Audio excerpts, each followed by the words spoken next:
What's up guys, Jordan from Bennett's Customs. We are back on another episode. Not too much fabbing in this episode, but we are covering a few questions that we get asked a lot, and it is how we prevent rust and eliminate rust or kill it entirely with any of the hot rods or sheet metal stuff that I'm doing within the shop. There's two major products, one being the Galmet and the other one being the Ranex Rust Buster. Again, definitely not a paid video by any means. We actually have zero affiliation with these companies, but they should give us some free shit because we talk about how good they are. But this stuff is kind of two major ingredients that I use throughout a daily basis in the workshop on both the, kind of preserving the patina or keeping the fresh metal clean. So I want to cover a few steps. I want to show you some applications, some examples of where I've used it to give you guys a better indication. So let's get straight into the video. So the main two products that I usually use that you guys have asked multiple questions on is both the Ranex Rust Buster and also the Galmet Ironized Rust Sealer. Both essentially do the same thing. They stop, they fight the rust, they kill it entirely, and they give you a really good seal on top. And what I'd like to do is just go over to the Roadster and the 32 and kind of show you different areas of where I've used both products to give you a better idea. So if you guys like patina, which I love a bit of patina, a lot of these cars that we build are pretty kind of dirty, sweaty hot rods. Mother Nature has definitely taken its toll on these old bodies. You can imagine this is nearly 90 years old. And I think that's really cool because when you do have the patina, for a car that's this old, it can really tell a story. I've had cars before, my green Roadster, for instance, the gentleman wore the paint off the top of the door from driving it as a daily driver every single day. And because of the oil in your skin was on top of that, he had gone right through all multiple different layers of paint that were on that car, straight down to the bare steel, and you could see it. It was bare steel. And it didn't even rust because of the oil every single day he was applying on it from your skin. And it was the coolest thing ever. I just thought, like, man, this guy literally drives the wheels off this car to the point where he has worn through the paint. So in saying that, I really like to preserve what's there. And that Galmet works perfect for this. It's definitely not an application that you're just gonna put on, set, forget, and never have to do it again. It does need to be reapplied. The UV breaks down what's there. Water, every time you wash it, it slowly kind of breaks down the seal that's on there. But if you enjoy kind of getting out and, giving your car a bit of a tune-up, think of it as giving your body a service just like you're giving your motor a service. The coolest thing about using the Galmet on this is the depth that you get. It is amazing. I remember there was a few hues in this when I first got this body, and you can imagine these bodies have like a really light, sort of rust brown color, and they're very chalky, purely because it's, the sun has zapped any paint that is there, and it's just purely surface rust. It highlights the highs and it, low lights the lows. It kind of gives you this depth, it gives you these colors, it sort of darkens it. It gives you a little bit of a sheen, not too much. I like to use this Galmet stuff because I know it is actually attacking the rust that was there. It's not there anymore because we've hit it with the ironized sealer.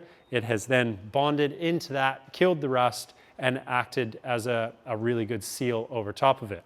And again, you just get this amazing sort of look to it. A lot of these cars that we build, especially, if we're building them on a budget, which I heavily am on this, and I can't really afford to have a super nice shiny car, nor do I really want to have a really nice shiny car because then I'm kind of scared to want to drive it. With this thing, I want to drive the wheels off it. I don't mind if it gets stone chips in it. I don't mind if it gets a little bit dirty. I use a red Scotch-Brite, I stick it in, I rub it in, I wipe it off. I leave it. This has been on here for probably the good amount of maybe 2 years, and it still looks like this. Would it look any different outside? It certainly would.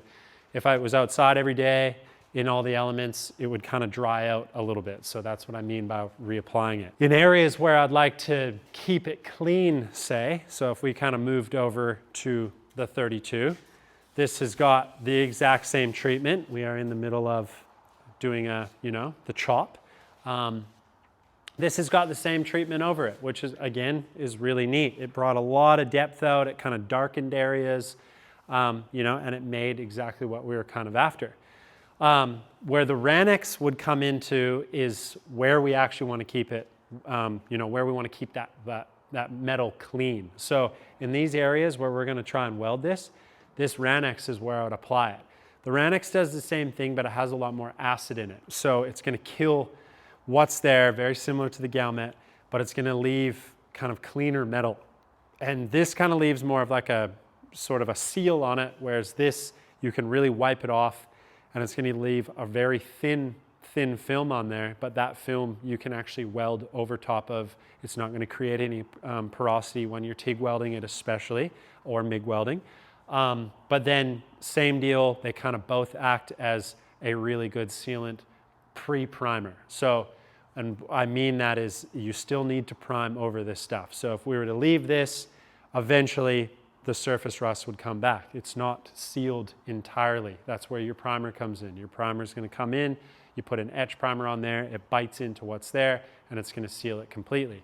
But in the meantime, if this car has been sitting, I've been away back in Canada, and pre-leaving, I put the rust bust Ranex stuff on here just to keep the metal clean. And as you can see, it still is really clean and presentable in a lot of the areas. So if you're looking for preserving the patina, I would say go with the Galmet. If you're looking to completely clean your steel to the point of being able to work it, weld it, do your body work, then the Ranex works really well for that as well. So another good example of the Ranex where I wanted to do it was the back trunklet of this. You guys saw that I had to do a big repair panel on the bottom half of this. It was non-existent, as well as the inside structure didn't have much either. So I was able to split both, and I wire wheeled and cleaned everything.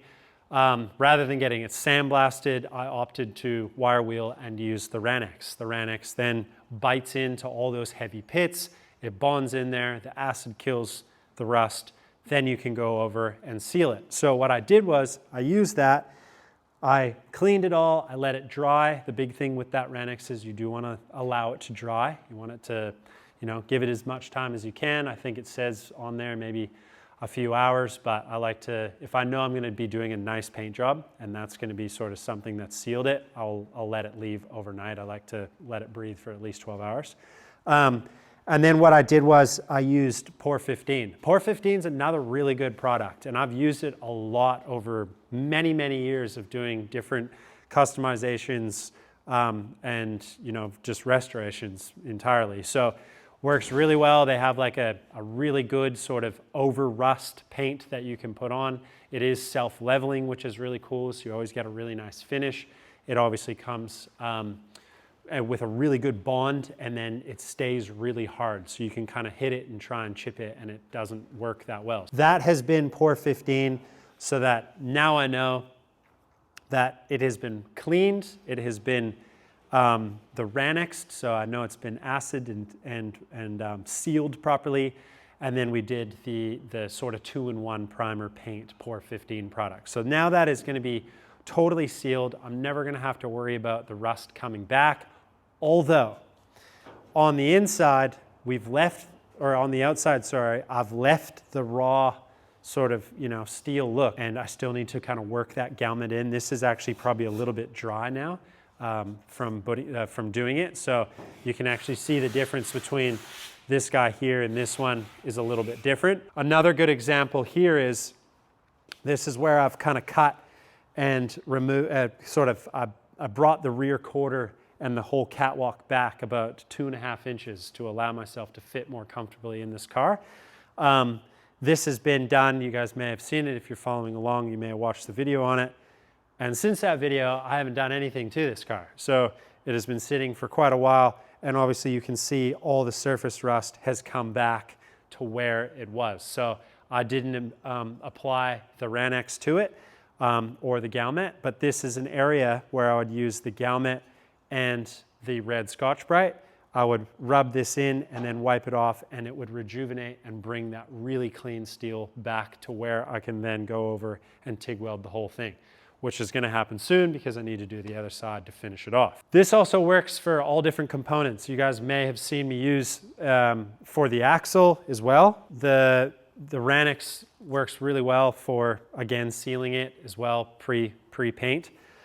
So the axle's been done. I did all the leaf springs. I've done the spindles. I kind of wipe it on everything. So it's sort of, if you don't get your stuff sandblasted, this is just another really good option to be able to do it. I'll bring you over here. I want to show you a couple different options where you've seen me use it. You guys have also, if you haven't, definitely jump on, watch the kind of the grill restoration video, I'll call it, or kind of bringing it back to life. This grill shell, not the insert itself, but the shell was hanging on my friend Sheldon's wall. And it had been driven over multiple times by probably like a semi-truck with multiple wheels. So it had been flattened, creased, cracked. It was kind of at the point of not being used. And he found it a long time ago, and it was just sitting on his wall. And I was like, man, that's a 32 grill. You know, they're not the easiest things to find. You know, let's challenge accepted. Let me bring it all the way back from Canada here in my suitcase, and let me try and fix it. And that's exactly what we did. And now the cool thing is this is actually going to go back to him, and he's putting it on a Roadster very similar to mine, which is really cool. So it's neat that we've used it, but in those applications, this has had the exact same treatment. We've used the Galmet on it, and you know, we wanted to preserve it. He's building sort of a dirty, sweaty hot rod as well, trying to preserve the patina that's there. So we didn't want to go over any of this, but you very well could, if you wanted to have a nice car, you know, you're at the point of being able to go to the bodywork stage and having a really nice grill. But it's neat that he can kind of show this. It's going to show a lot of those kind of old creases that we've kind of hammered out, and to know, you know, the original state that it was in to now where he can leave it is really cool. So that's kind of a Galmet version. Almost lost it again. Could have created another dent. Another good Ranix one is the door skin that you guys have seen me create for the Hemi Coupe, and that this would get the same treatment sort of going into any primer or any bodywork stages. This is what it would look like if I hadn't have put that on. So this obviously just surface rust. We are only 250 meters, I believe, away from the ocean, and we get the sea breeze coming through here. So you can imagine that a lot of the clean steel in here, if it's not oiled properly or has this treatment on it, it's going to surface rust very quickly. So that works well for kind of binding into this. You can kill it immediately, and it will rejuvenate it and give you fresh steel again to use. This is a non-treated version, so you can kind of see the difference where this has got it's darker, gives you a little bit more depth, and then this is just, you know, has been in the elements and nothing's been touched or changed on this at all. So this still needs a full coat over top of it, and what I was thinking is I was just going to do the top of this hood here so that you can see the different variants between the two, and, you know, really go, okay, I kind of get, you know, where you're coming from as far as what it looks like. But this is a Austin A40. No, I actually completely forget what it is. But it was a really cool hood that I found, and I'm actually using it on my Roadster. I just love these little side vents. They're almost like Ford used to do sort of an accessory one that you could get had 3 vents on the side, or Chevy. You know, kind of your mid-30s Chevys have ones with 4 doors in them, which is really cool. So rather than just your standard louver side, we just have these really cool little vents on them, and they have these great little Art Deco little handles. So I'm going to show you an application now, and we'll just go through kind of the steps I take in order to put it on there, and then you can see sort of the before and after. Okay, so the application's pretty simple, but there are a few things that you want to definitely do. One, wear gloves, and wear like a good mechanic's glove. This stuff, if you get it on your hands, it will turn them black and it will stay for a very long time. I've kind of learned that the hard way. I think I even went to a wedding, had a nice suit on, and went there and basically had black hands the whole night, and everyone thought I was super weird. So definitely try and wear gloves, especially using this, make sure you wear gloves with the Ranex because this stuff has a lot of acid in it. And if you use it without, you'll definitely know about it. Sometimes when it splashes on your skin, yeah, you definitely know about it. But anyways, another really big thing is don't apply this in the sunshine. And don't apply it to kind of like warm panels. So if your car's been sitting out and you want to do it, make sure you're in a shaded area, make sure the temperature is not too hot. You do not want this stuff to dry before you get to rub it out, because what happens is you'll leave streaks everywhere and it kind of looks really bad. And you don't want to do too big of a panel where you're kind of going to be chasing yourself. So keep it to sort of smaller panels if you can. And the biggest thing is wherever you kind of start and stop, there's going to be sort of a hue or an area where you're going to see that. So kind of be a bit smart about how you apply this. Don't just kind of lather it on and spray it everywhere, and then you're going to be chasing yourself trying to get it off to get all those streaks out. You can apply it by brush, you can apply it by rag, you can apply it by multiple different things. I like to use a red Scotch-Brite purely because I like to just knock a little bit of that surface that's on there. With the surface rust, you kind of get, it's smooth, but you kind of get a little bit of the furry or fuzziness. So in areas like that, I like to just kind of run this over it. And this is not going to take away from the patina by any means. It's just going to knock that really the really rough stuff off. You don't even necessarily need to clean it. This is going to kind of do it yourself. So you can, if you wanted to, you could wash it and then allow it to sit and do whatever. But I like to just kind of give it a hit like that, and then whatever rag we have, we just go over it. You can obviously see, how that light brown really is emphasized when you do that. I like to use these that still have a bit of bite, and once you kind of feel like you've kind of worn this out, I flick them and I grab another one. You're not going to be reusing these by any means. It's kind of annoying to start to apply right off the bat without kind of getting it soaked in. You really want to have sort of enough in that where you're actually going to rub it on, and because I want to do this whole panel as one shot. So I'm going to kind of cheat a little bit here and just run it along the panel. Don't be afraid to apply sort of a liberal amount. And you can see I'm just trying to kind of get it in there, but you can see where it starts to get a bit dry. I just want to add a little bit more because I always want to continually keep it wet before I use the rag to wipe it off. So we're just going to get right to our edges where we want to. And you can kind of see like where there's a bit more than a bit less, but I'm just going to go over the whole panel. I'll get right up to the edge there.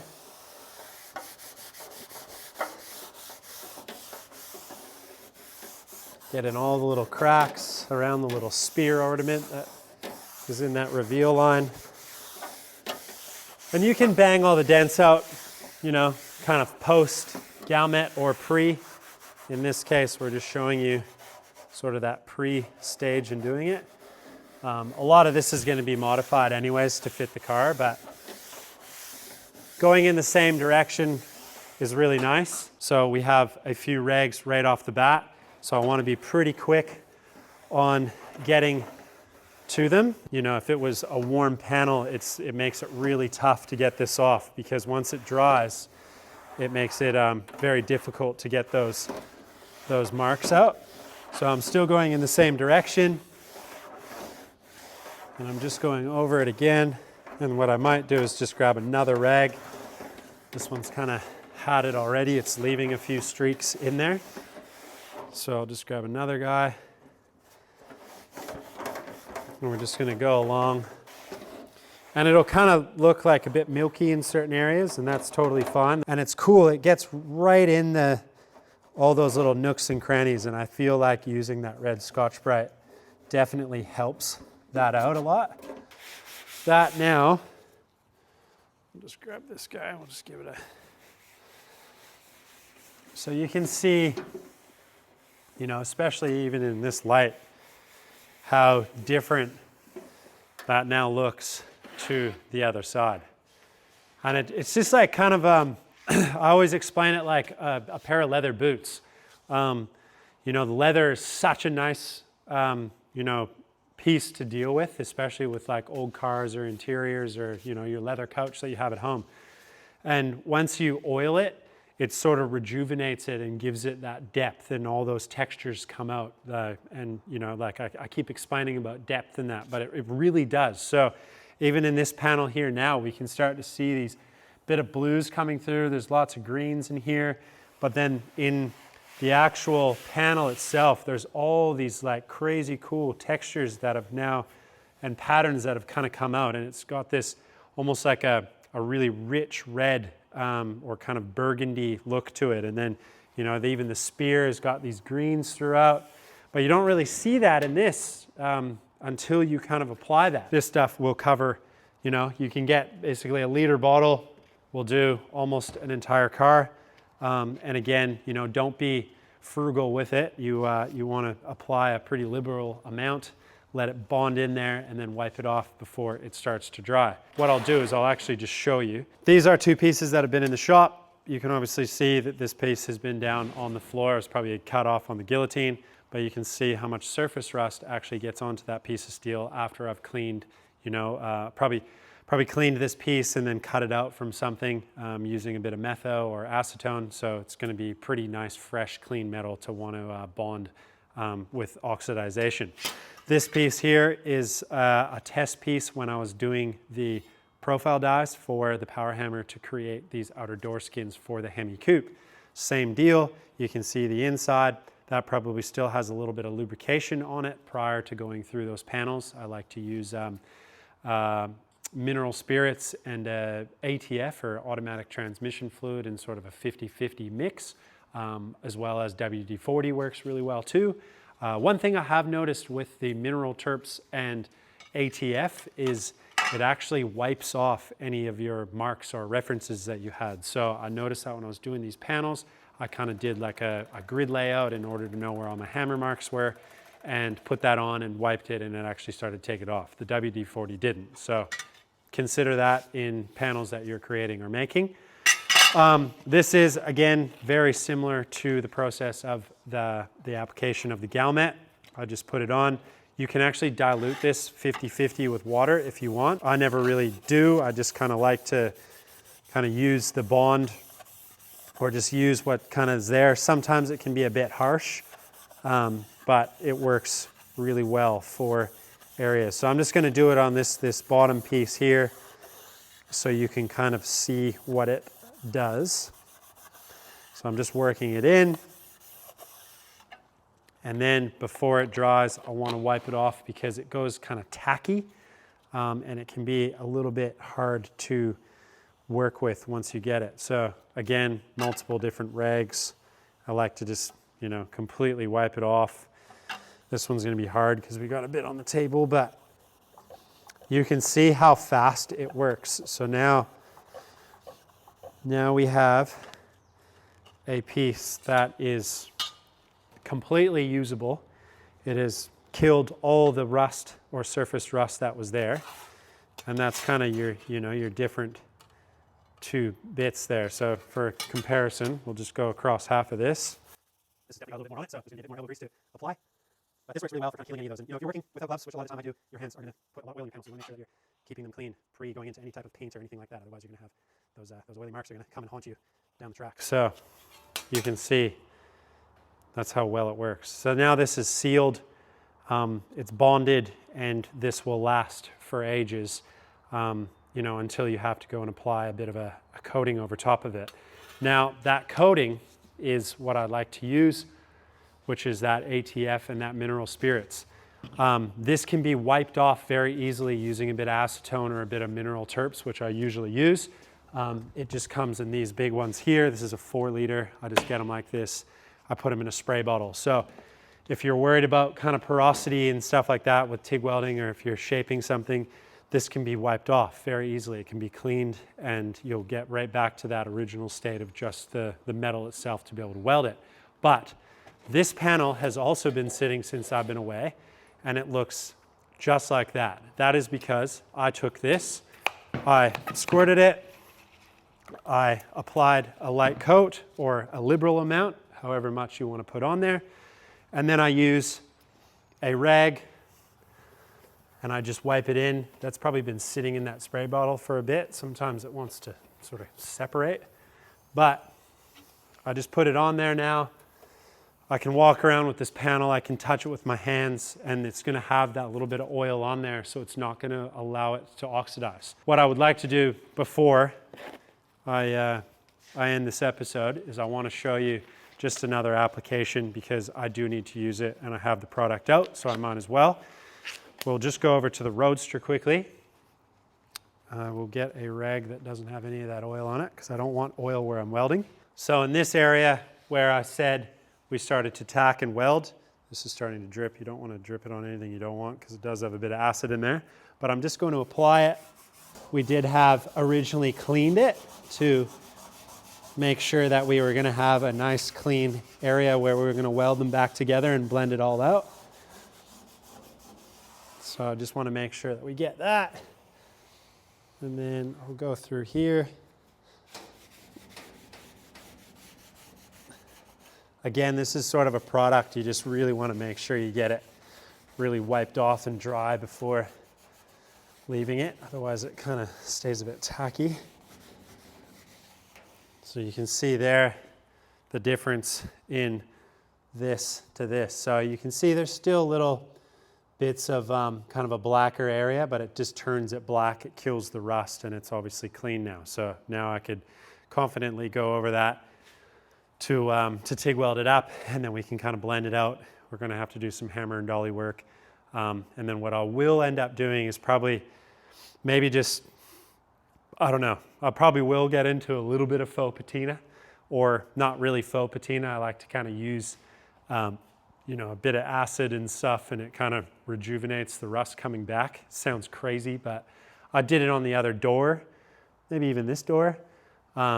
We put another door on that didn't match the patina at all, and I used those products and kind of played around with it. So it's technically a faux patina because I created it, but it's actually utilizing all the right steps of doing a real patina. So there was no fake paint in there. It's actually bringing rust back into it, which is kind of funny because we are in the industry of trying to remove rust and put in new metal where we need to. But I like to try and preserve areas and you know, make it look like we never done it. So by the end of this car being done, there's going to be so many little bits and pieces that I've done to this car that the average person is not going to ever know or see, but I'll know it's there, which is really cool. So another application used for the Ranix, which works really well. Unfortunately, the crappy thing is, as this Galmet stuff, which we've never actually heard from the business, but I preach this stuff a lot because of how much I like it. There might be